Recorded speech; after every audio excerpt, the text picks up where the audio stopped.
గ్రంథము 9వ అధ్యాయము మొదటి నుండి 5వ వచనం వరకు కూడా 4వ వచనం వరకు మనం జ్ఞాపకం చేసుకుందాము. అప్పుడు యోబు ఇలాగున ప్రత్యుత్తరం ఇచ్చెను, వాస్తవమే, ఆ సంగతి అంతే అని నేను ఎరుగుదును. నరుడు దేవుని దృష్టికి ఎట్లు నిర్దోషియగును? వాడు ఆయనతో వేద్యమాడ గోరిన ఎడల 1000 ప్రశ్నలలో ఒక్కదానికైనను వాడు ఆయనకు ఉత్తరమియ్యలేడు. ఆయన మహావివేక అధిక బలము గలవ బల సంపన్నుడు. ఆయనతో పోరాడి తెగించి హాని నొందిన వాడు ఎవడు? దేవునికే మహిమ కలుగును గాక. దేవుని సన్నిధిలో మరి ఇచ్చిన ప్రార్థన చేసుకుందాం. ప్రేమ గల దేవా, పరిశుద్ధుడా, నీకే స్తోత్రం. ఇంతవరకు నాయన సహోదరుడు మైకిల్ ప్రభువా మరి ఆరాధన అయా అంతటిని జరిగించి నడిపించి ప్రభా మరి ఈ సమయాన్ని నాకు ఇచ్చి ఉండగా అల్పుడిని బలహీనుడైన నేను నీ పక్షం నిలుస్తూ ఉండగా మాతో ఉండి నన్ను అభిషేకించి కొరతలేని నీ ఆత్మతో ఎత్తిపట్టి సూటిగా తేటగా ప్రతి లేఖనాలు మాకు వివరించమని సమస్త మహిమా ఘనత ప్రభావాలు నీకే ఆరోపిస్తూ యేసు క్రీస్తువను నీ నామమున అడుగుతున్నాము తండ్రి, ఆమేన్. ప్రైజ్ ది లార్డ్, హల్లెలూయా. మనందరం కూడా దేవుని సన్నిధిలో ఈ రీతిగా మనం గమనిస్తూ ఉన్న సంగతులను, ఈ యొక్క పరిస్థితులను మనం జ్ఞాపకం చేసుకుంటూ ఉన్నట్లయితే వాస్తవమే, ఆ సంగతి అంతే అని నేను ఎరుగుదును అన్నాడు. యోబు అంటూ ఉన్న ఈ మాటను మనం గమనిస్తూ ఉన్నట్లయితే వాస్తవమే, ఆ సంగతి నేను ఎరుగుదును. ఏంటి వాస్తవము? దేనిని గురించి ఇక్కడ యోబు వాస్తవమే అనే మాటను తెలియజేస్తూ ఆ సంగతి అంతే అని నేను ఎరుగుదును అన్నాడు. ఏమే? అయితే ఇక్కడ మనం గమనిస్తూ ఉన్న మాటను చూస్తే ఏంటి వాస్తవము, ఏంటి సత్యము అంటే నరుడు దేవుని దృష్టికి ఎట్లు నిర్దోషియగును. నరుడు దేవుని దృష్టికి ఎందుకు అంటే కొన్ని సందర్భాల్లో మనం జ్ఞాపకం చేసుకుంటూ ఉన్నప్పుడు దేవుని దృష్టికి నిర్దోషిగా కనపడాలని ప్రతి మనుష్యుడు ప్రయత్నం చేస్తానే ఉంటాడు, అవునా? అయితే ఆ ప్రయత్నము ఏ రీతిగా ఉన్నది ఈ రోజు అంటే దేవుని దృష్టికి కాదు కానీ మనుష్యుని దృష్టికి యథార్థంగా ఉండాలని ప్రయత్నం చేస్తున్నాడు. ఈరోజు దేవుని దృష్టికి నువ్వు యథార్థంగా ఉండాలంటే ఏమి చేయాలి?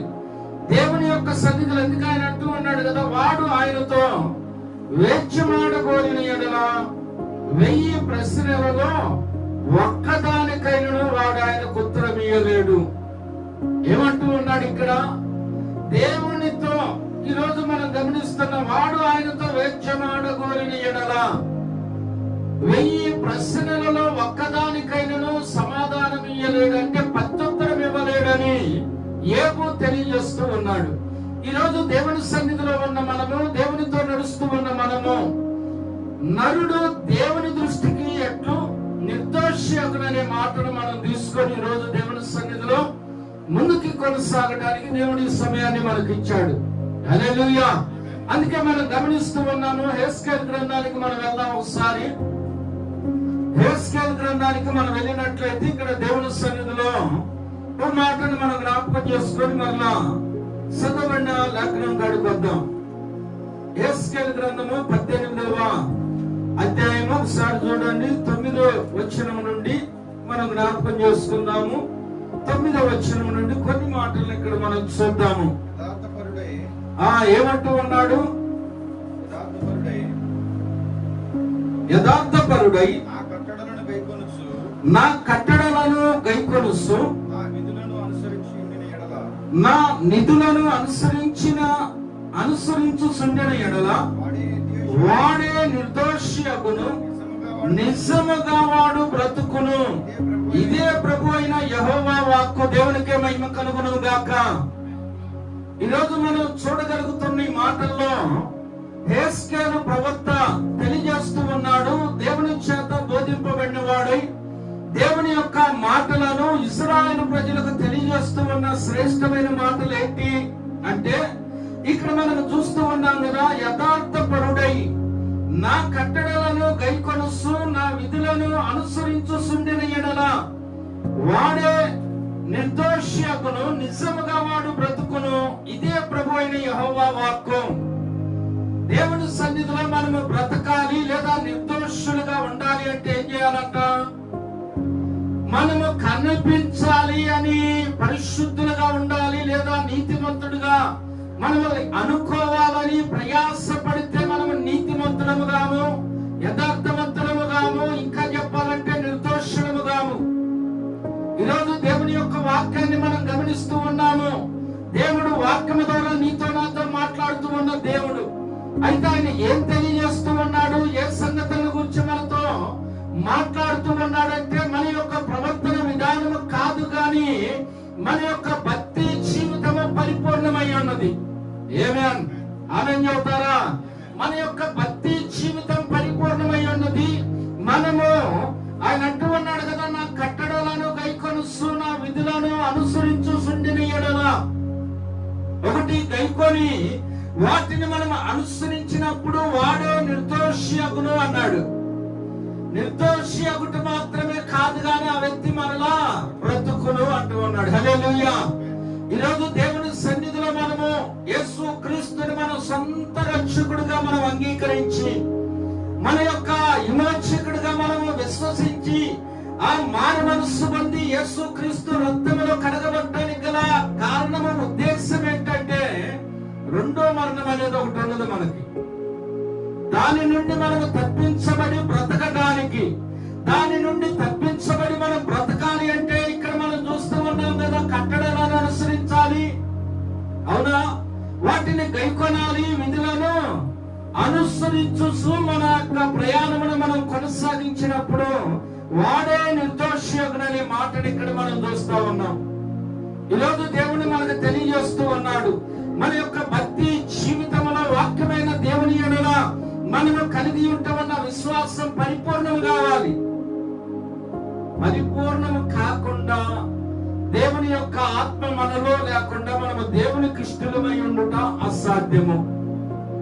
దానిని గురించే అనేక మంది ప్రవక్తలు గాని అపోస్తలులు గాని దేవుని వాక్యము తీసుకొని వచ్చిన అనేకులు తెలియజేస్తూ ఉన్న మాట అక్కడ మనము చూడగలుగుతూ ఉన్నాం. అందుకే దేవుడు మనకిచ్చిన కృపను బట్టి, దేవుడు మనకిచ్చిన వాగ్దానమును బట్టి మనము బ్రతికే వారిగా ఉండాలి కానీ చనిపోయే వారిగా ఉండకూడదు. మనము బ్రతికే వారిగా దేవునిలో ఉండాలి కానీ చనిపోయే వారిగా ఉండకూడదు. నువ్వు ఆత్మీయంగా చనిపోతే ప్రయోజనం ఏంటి? నువ్వు భౌతికంగా చనిపోతే ఇబ్బంది ఏం లేదు. ఆత్మీయంగా చనిపోతే భయంకరమైన స్థలానికి మనం వెళ్తాం, భయంకరమైన పరిస్థితులకు మనం వెళ్తాము. అందుకే దేవుడు ఆయనే శరీరధారిగా కృపా సత్య సంపూర్ణుడిగా వచ్చిన దేవుడు, వాక్యమైన దేవుడే శరీరధారిగా వచ్చాడు. ఆది యందు తండ్రిగా పిలువబడిన దేవుడే కుమారుడిగా వచ్చాడు. కుమారుడిగా వచ్చిన దేవుడే మరలా పరిశుద్ధాత్ముడిగా మనల్ని నడిపిస్తూ ఉన్నాడు. మనకు తెలవని సంగతులు, గూఢమైన సంగతులు ఆత్మ ద్వారా దేవుడు మనకు బయలుపరుస్తూ ఉన్న దేవుడై ఉన్నాడు. అయితే ఏం జరుగుతూ ఉన్నది? మనం ఇస్తూ ఉన్నామా? లోబడుతూ ఉన్నామా? దేవుని యొక్క సన్నిధిలో ఎలా మనం ఉంటున్నాం? మీకు సందర్భాన్ని తెలియజేస్తూ ఉన్నా. ఇందాక మనం మొదటిగా చదివాం ఏబు గ్రంథంలో. ఈ ఏబు అంటూ ఉన్నాడు కదా, అప్పుడు ఏబు ఇలాగున ప్రత్యుత్తరం ఇచ్చాను. ఎవరికి? దేవునికి ప్రత్యుత్తరం ఇస్తున్నాడు. ఆయన దేవునికి ప్రత్యుత్తరం ఇస్తూ నరులకు తెలియజేస్తూ అన్నమాట మనం చూస్తూ ఉన్నాం. వాడు ఆయనతో వేద్యమాట కోరిన యెడల 1000 ప్రశ్నలలో ఒక్క దానికైనను వాడు ఆయనకు ఉత్తరమియ్య లేడు అన్నాడు. ఇది వాస్తవం. కారణం ఏంటి? మన యొక్క ప్రయాణము, మన భక్తి జీవితము వాక్యమైన దేవునికి ఇష్టానుసారముగా ఉండాలి. ఏబును మనం చూస్తూ ఉన్నాం కదా. ఏబు స్నేహితులు ఎదుట నటించలా, ఏబు కనపడుతూ ఉన్న మనుషులు ఎదుట బతిపరుడుగా నటించలా. ఏబు నీతిమంతుడు, యథార్థపరుడు, భయభక్తులు కలిగిన వాడు, చెడుతనమును విసర్జించిన వాడు, భూమి మీద అతను వంటి వాడు లేడని దేవుడే సాక్షిగా ఉన్నాడు. ఏబు విషయంలో దేవుడు ఏబు విషయంలో ఆ మాట పలుకుతూ ఉన్నాడు. కారణం ఏంటి అంటే, లూసిఫర్ అంటూ ఉన్నాడు కదా, ఊరకే నీ ఎంత భయభక్తులు గలవాడు ఆయన. ఈరోజు దేవుని సన్నిధిలో అయ్యే మనం గమనించాలి. దేవుడు మనకు సమయాన్ని ఇచ్చాడు, దేవుడు మనకు అవకాశాన్ని ఇచ్చాడు, దేవుడు మనకు వాగ్దానం ఇచ్చాడు. హక్కు పత్రాన్ని దేవుడు యేసుక్రీస్తు నామములో ఆయన రక్తములో మనకు ఇచ్చి ఉన్నాడు. అయితే అక్కడ దాకా వెళ్ళిన మనం దాన్ని తీసుకోగలుగుతూ ఉన్నామా? ఆ హక్కును, ఆ అధికారాన్ని మనం పొందగలుగుతూ ఉన్నామా? ధనవంతుడు యవనస్తుడు అంటూ ఉన్నాడు కదా, నిత్య జీవాన్ని పొందాలంటే నేనేమి చేయాలి? యేసుక్రీస్తు అన్నాడు, కొన్ని విషయాలు చెబుతూ బాల్యము నుండి నేను అనుసరిస్తున్నా అన్నాడు. అయితే నీకొకటి కొదువుగా ఉన్నది అన్నాడు. ఆ ఒకటి నువ్వు చేస్తే నిత్య జీవానికి వస్తావు, అయితే వాటిని విడిచి నువ్వు నన్ను వెంబడించు అన్నాడు. విన్నాడా? నిత్య జీవము కాడికి వచ్చాడు. బాల్యము నుండి అనుసరిస్తుంది దేని కొరకు? నిత్య జీవము కొరకు. బాల్యము నుండి మరి ఆజ్ఞలన్నిటినీ జాగ్రత్తగా అనుసరిస్తుంది దేని కొరకు అంటే నిత్య జీవము కొరకు. అయితే ఆ నిత్య జీవమైన యేసుక్రీస్తు ఎదురుగా ఉంటే, ఆ వాక్యమైన దేవుడు మాట్లాడుతూ ఉంటే లోబడాల. అన్ని అనుసరించాడు. ఏం చేశాడు? లోబడాల. ప్రయోజనం ఏంటి? లోబడలేదు, లోబడి జీవించే విధానంలో లేడు. అందుకే నిత్య జీవాన్ని పోగొట్టుకున్నాడు. ఈరోజు మనము బాప్తిసం కాడికి వెళ్తూ ఉన్నాము, బాప్తిసం తీసుకుంటూ ఉన్నాము, యేసుక్రీస్తు సొంత రక్షకుడిగా అంగీకరిస్తూ ఉన్నాము. అయితే మనము అంగీకరించిన మనము ఆ ప్రకారముగా జీవిస్తున్నామా? అందుకే ఏమంటూ ఉన్నాడు కదా, నరుడు దేవుని దృష్టికి అట్లా నిర్దోషి అగును. మనము నిర్దోషులుగా కనపడాలి అంటే ఏం చేయాలన్నాడు? ఆజ్ఞలను గైకొనాలి, అవునా, విధులను అనుసరించాలి, వాడే నిర్దోషి అగును అన్నాడు. ఏమేన్ ఇంకా అంటూ ఉన్నాడు కదా, వాడు బ్రతుకును అన్నాడు. నిశ్చయముగా దేవుని సన్నిధిలో మనము బ్రతికింపబడే వారిగా దేవుడు మనకు గొప్ప ధన్యతనిచ్చి ఉన్నాడు. ఒకసారి ఎందుకు ఈ మాట అన్నాడు? ఏబు 8వ వచనము 20వ అధ్యాయము 20వ వచనంలో చూద్దాం. 8వ అధ్యాయం ఏబు గ్రంథంలో, ఆలోచించుము, దేవుడు యథార్థవంతుని త్రోసివేయడు, ఆయన దుష్కార్యములు చెయ్యి వారిని నిలవబెట్టడు. ఇక్కడ 2 మాటలు చెబుతున్నాడు. ఒకటి, నిర్దోషులను ఆయన త్రోసివేయడు, దుష్కార్యములు చెయ్యి వారిని నిలవబెట్టడు. అయితే ఇక్కడ ఏం జరుగుతూ ఉన్నది అంటే, ఆయన అంటూ ఉన్నాడు కదా, చూడండి కిందకు వస్తే, నిన్ను పగబట్టువారు అవమాన భరితులగుదురు, దుష్టుల గుడారం ఇంకా నిలవకపోవును. అయితే ఇంకను ఆయన నీకు ఏంటంట? నోటి నిండా నవ్వు కలుగు చేయును, రహస్యముతో నీ పెదవులను నింపును. దేవునికి మహిమ కలుగును గాక. నీవు నిర్దోషి ఒకటి కాదు గాను, నీవు నిర్దోషం అని అనిపించుకున్నట కాదు గాని, నీకు ఏది చేయాలన్నా దేవుడు చేయాలి. నీకు ఆనందం కలుగు చేసేది దేవుడే, నీకు నవ్వునిచ్చేది దేవుడే, నిన్ను ఆశీర్వదించేది దేవుడే, త్రోవలో నడిపించేది దేవుడే, సమస్తమును మేలుకరంగా మార్చేది దేవుడే. అయితే దేవుని ఎదుట ఎలా ఉండాలి? మనం దేవుని ఎదుట ఎలా ఉండాలి? ఇదివరకే ఉన్నప్పుడు కొన్ని చూసాం, పలకరించారనుకో అస్సలు ఎంత చక్కగా చెబుతారు, వాళ్ళు వెళ్ళినాక తిడతారు. వింటా ఉండేవాళ్ళం, విని బాధపడి వాళ్ళకి చెప్పేవాళ్ళం, ఎందుకు మీకేం పని లేదా అని. వీళ్ళు 8 ఏళ్ళు తిట్టడం కూడా కరెక్టే, అవునా? ఎన్నాళ్ళని తిట్టడం కరెక్టే. దేవుని యొక్క వాక్యం మనకు తెలియజేస్తూ ఉన్నది, భక్తి జీవితంలో నువ్వు నడుస్తూ ఉన్నప్పుడు వాక్యమైన దేవుని చిత్తమును గ్రహించాలి. వాక్యమైన దేవుని యొక్క సన్నిధిలో నడిచే విధానమును కలిగి ఉండాలి. అందుకే నెహెమ్యా గ్రంథంలో ఒక మాట రాయబడి ఉన్నది. నెహెమ్యా గ్రంథంలో ఒకసారి మనము చూడగలిగినట్లయితే ఇక్కడ చూడండి, కొన్ని విషయాలను మనం జ్ఞాపకం చేసుకోగలం. నెహెమ్యా గ్రంథము 9వ అధ్యాయం 29వ వచనం నుండి కొన్ని మాటలు ఇక్కడ మనము చూద్దాం. చాలా విషయాలు ఉన్నాయి, కొన్ని మీకు తెలియజేస్తున్నాం. 29 నుండి 32 వచ్చిన వరకు, నీ ఆజ్ఞలను విధులను ఒకడు ఆచరించిన ఎడల వాటి వలన వాడు బ్రతుకును కదా. వారు మరలా నీ ధర్మశాస్త్రమును అనుసరించి నడుచున్నట్లు నీవు వారి మీద సాక్ష్యము పలికెనను వారు గర్వించి నీ ఆజ్ఞలకు లోబడక నీ విధుల విషయంలో పాపులై నిన్ను తిరస్కరించి తమ మనస్సును కఠినపరుచుకొని నీ మాట వినకపోయిరి. నీవు అనేక సంవత్సరముల వారిని ఓర్చి నీ ప్రవక్తల ద్వారా ఆ ఆత్మచేత వారి మీద సాక్ష్యము పలికితివి గాని వారు వినకపోయిరి. కాగా నీవాయా దేశములలోనున్న జనుల చేతికి వారిని అప్పగించితివి.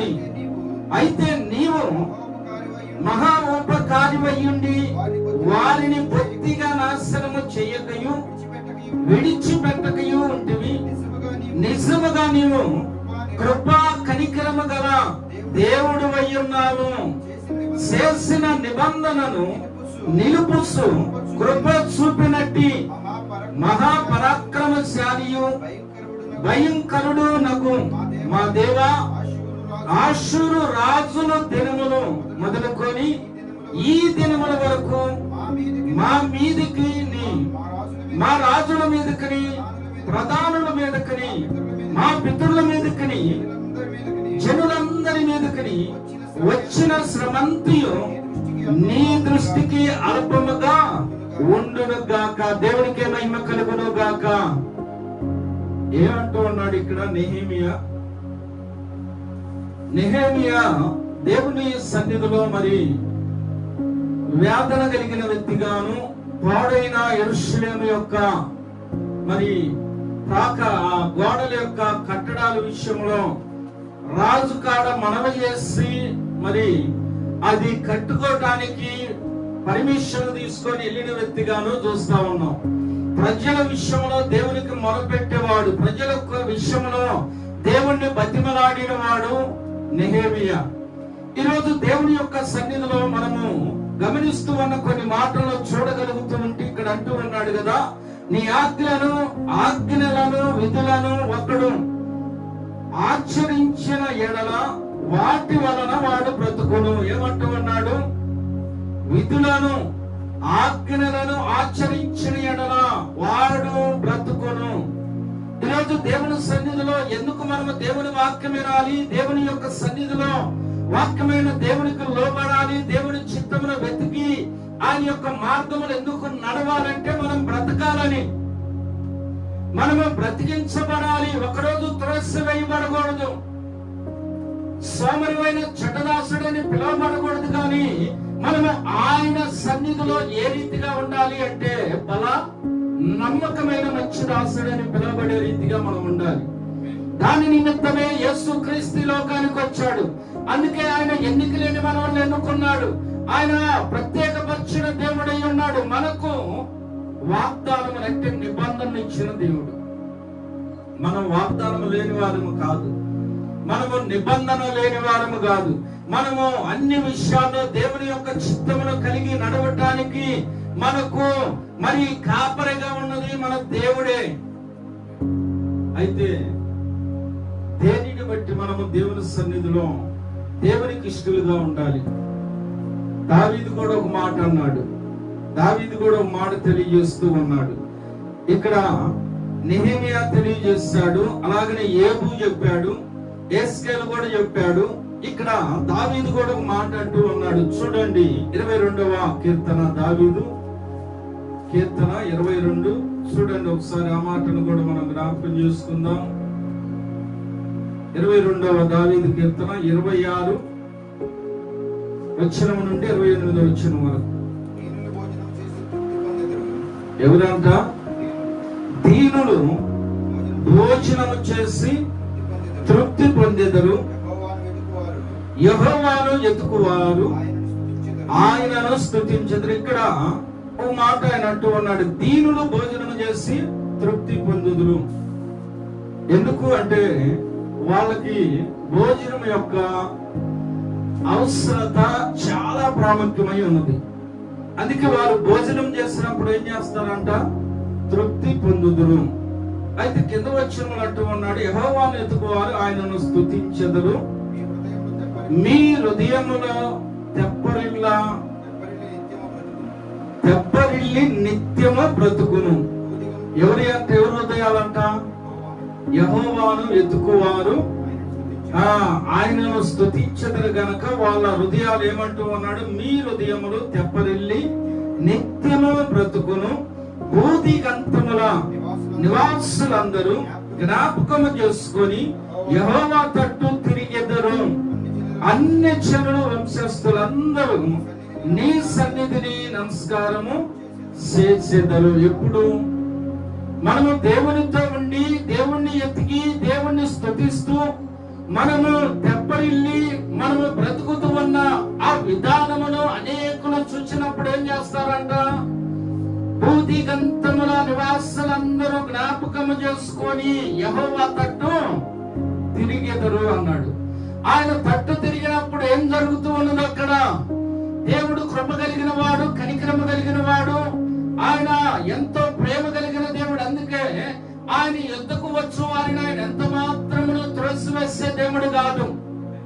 ఈరోజు దేవుడు నీతో మాట్లాడి దేవుడు నిన్ను హెచ్చరించినప్పుడు నీవు గ్రహించి ఆ మాటకు లోబడి దేవునితో నడవటానికి నిన్ను నువ్వు సిద్ధపరచుకున్నట్లయితే నడిపించే దేవుడు ఆయన. ఆయన నిన్ను నడిపించే దేవుడు. ఒకవేళ నువ్వు నడవలేని స్థితిలో ఉన్నట్లయితే ఆయన నీ కాపురిగా ఉండి నిన్ను తీసుకెళ్లే దేవుడు అయి ఉన్నాడు. ఈరోజు దేవుని సన్నిధులు అందుకే గొర్రెకు దెబ్బతో వెళ్తే కాపురు ఏం చేస్తాడు?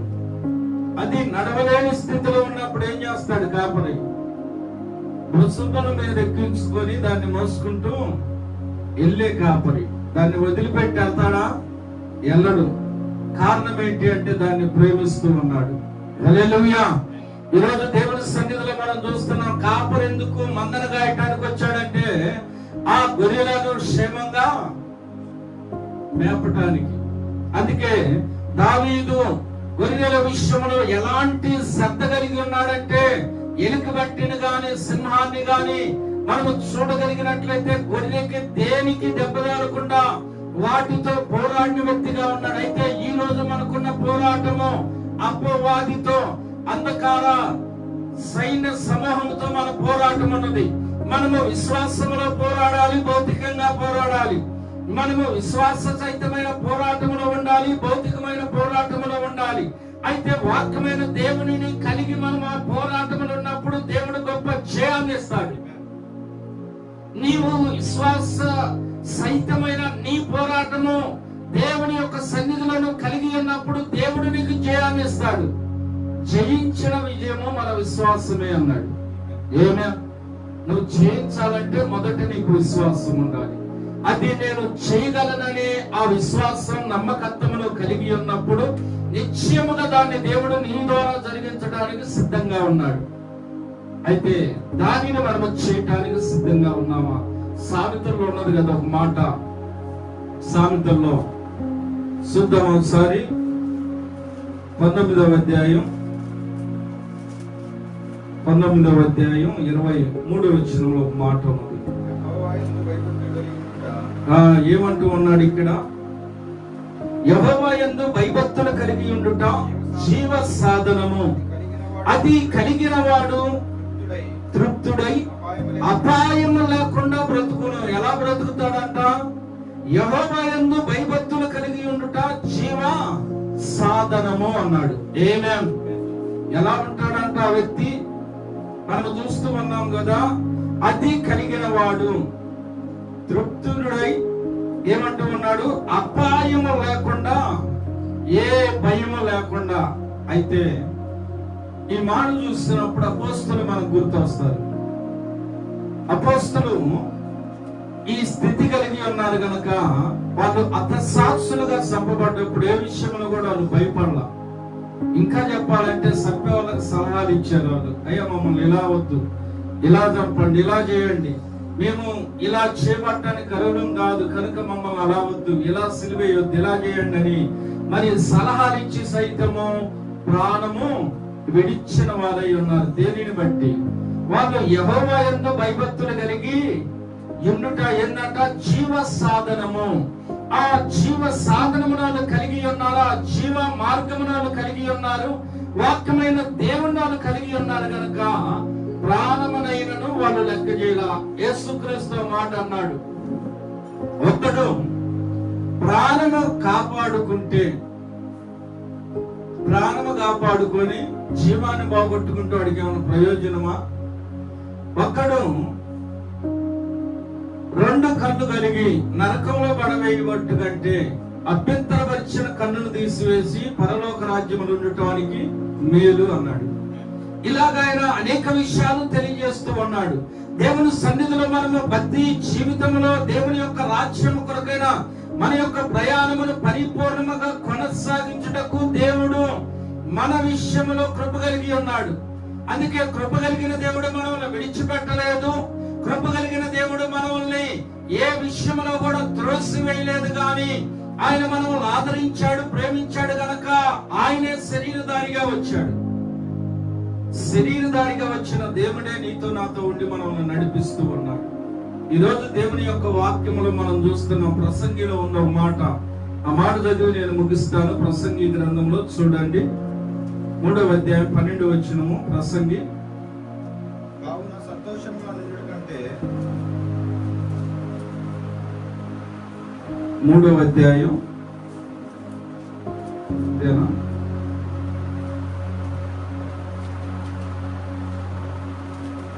12వ వచనం సంతోషంగా నుండుట కంటేను ఏమంటున్నాడు ఇక్కడ?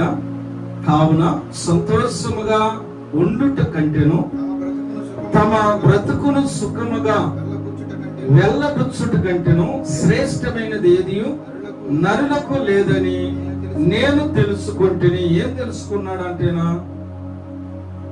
ప్రసంగి ఏం తెలుసుకున్నాడంట? నరుడికి మేలైనది మరి ఏది కూడా లేదు అన్నాడు. అయితే ఈ సంతోషము దేవుని యందు ఉండాలి. మనకి ఈ ఆనందము దేవుని యందు మనము కలిగి దేవునితో నడుస్తూ ఉన్నప్పుడు వాక్యమైన దేవుడు మనల్ని నిశ్చయముగా మనకు మార్గదర్శిగా ఇంకా కాపురగా ఉండి నడిపించే దేవుడై ఉన్నాడు. ఆయన ప్రధాన కాపరి అని రాయబడి ఉన్నది, ప్రధాన కాపరి. అందుకే ఆయన శ్రేష్టమైన స్థలములలోనికే మనల్ని తీసుకెళ్తాడు, కానీ బలహీనమైన స్థలాల్లోకి ఆయన మనల్ని తీసుకెళ్ళడు. బలహీనమైన స్థలాల్లోకి నడిపించే దేవుడు కాదు, కానీ సమృద్ధి కలిగి బలమైన స్థలాల్లోనికి మనల్ని నడిపించే దేవుడు ఆయన. అందుకే పేరు పెట్టి పిలిచే దేవుడు ఆయన. ఆయన ఏమన్నాడు? నా గొర్రెలు నా స్వరము వినును, విన్న గొర్రెలు ఏం చేస్తాయి అంటే అవి నన్ను వెంబడించు. విని వెంబడించే గొర్రెలుగా మనమందరం కూడా ఉండాలని దేవుడు తన వాక్యం ద్వారా మనల్ని హెచ్చరించి తెలియజేస్తూ ఉన్నాడు. అందుకే నరుడు దేవుని దృష్టికి ఎట్లు నిర్దోషి అగును దేవుడు తెలియజేస్తూ ఉన్నాడు. నరుడు దేవుని దృష్టికి ఎట్లు నిర్దోషి అగును అంటే ఆయన అన్నాడు కదా, ఆయన ఆజ్ఞలను విధులను అనుసరించువాడే నిర్దోషి అగును అనే మాటను తెలియజేశాడు. కనుక ఆ రీతిగా మనం అనుసరిస్తూ దేవుని సన్నిధిలో ముందుకు కొనసాగాలని ప్రభు పేరట మీకు తెలియజేస్తూ ఈ మాటలు నేను ముగిస్తూ ఉన్నా.